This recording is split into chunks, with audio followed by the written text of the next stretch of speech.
Hi, my name is Cassidy Cushing, and I'll be introducing you guys to the topic we chose to further explore for the research project. The title of our topic is From Malcolm X to Kendrick Lamar, the Interrelatedness of Racial Perspectives in Rap.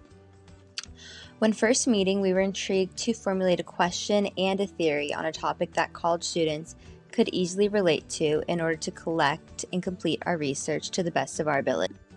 The various forms of media that exist in our day and age have the ability to impact, influence, and affect the way people in our society think. Our group chose to focus on the media form music in the specific genre of rap and hip hop. We formulated our research question: how does listening to rap and hip hop music affect the racial perspectives and understanding of college students, with the hope to grasp just how impactful the stories and lyrics of this music can be to our generation. Our methodology was a mixed method approach that consisted of two different forms of a survey spread through convenience and snowball sampling. Our first survey asked questions regarding the types of music the respondents listens to and the ways in which the respondent understands and perceives rap and hip-hop music from Black artists, and how that could potentially affect one's perspectives on race and racial issues.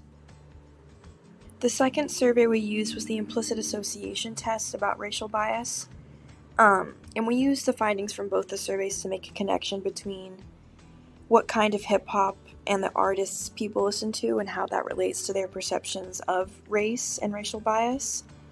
And we used convenience and snowball sampling because our target population was U of O undergrad students, so we figured it would be the fastest way to collect all of our data.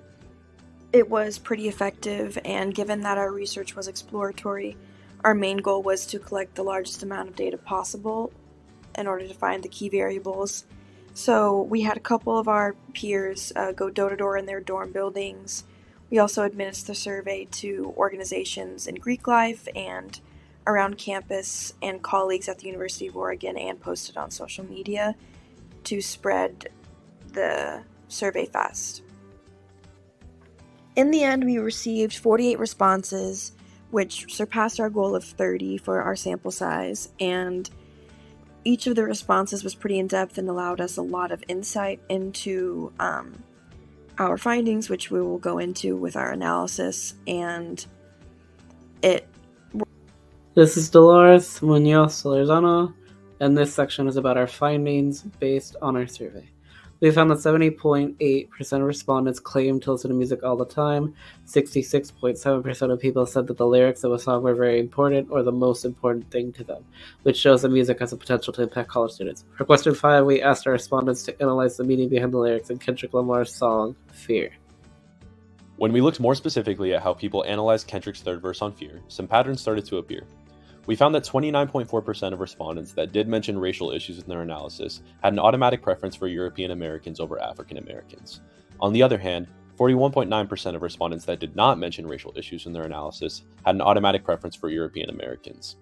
This showed that acknowledging the themes of Kendrick Lamar's lyrics were correlated to one's implicit racial biases. Results varied from an in-depth analysis to I don't know. For this question, we found that 29.4% of respondents who mentioned race in their analysis of Kendrick Lamar's lyrics had a preference for European Americans over African Americans, whereas 41.9% of respondents who did not mention race in their analysis of Kendrick Lamar's verse had a preference for European Americans over African Americans. 28.6% of respondents that chose rap and hip-hop as their favorite genre had a preference for European Americans over African Americans. 50% of respondents that chose country as their favorite genre had a preference for European Americans over African Americans.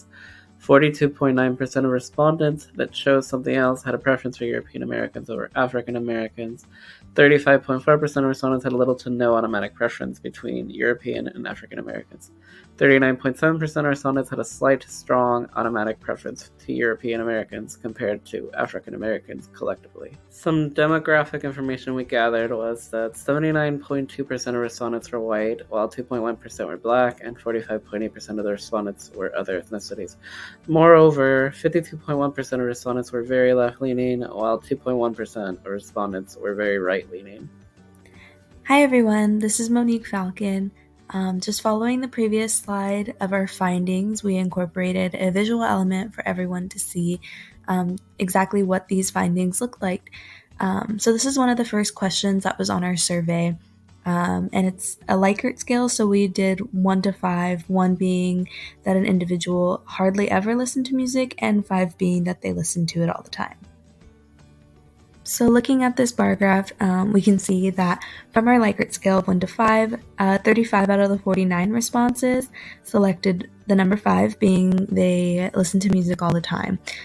So this was a little over 71.4% that chose this response, and this definitely helped back up our statement that a majority of college students do listen to music almost every day.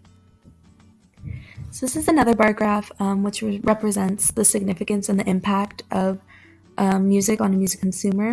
So this is question 4 from our survey, which is how important is the song's lyrical content and meaning to you? Out of the 49 responses, 27 chose 4 from our Likert scale, which is a little over half, and 4 representing that the lyrical content meant a lot to them. So this question and these results were actually super important towards our research question, as we were trying to see if music does have some sort of influence or impact on a student's racial perspectives and understandings. So seeing that over half of our responders agreed and stated that yes, the song's lyrical content and meaning was very important to them really shows that the music and the content influences their perspective. Hey, my name is Brandon Foley, and I'm going to be covering limitations and advice for future research. As I'm sure other groups have experienced and noted, the time constraint forced us to use biased sampling methods that might have created an unrepresentative sample. A lack of subject compensation also meant that our survey had to be kept short, and as a result, we didn't have that much data to work with. There's also been some research to show that implicit association tests are not the most accurate way to indicate someone's inherent biases. As for advice for future researchers, you can tell by the included photo that the U of O's population is not that diverse. Oregon has a very white, liberal, and middle-class campus, and because of this, our research is not very generalizable.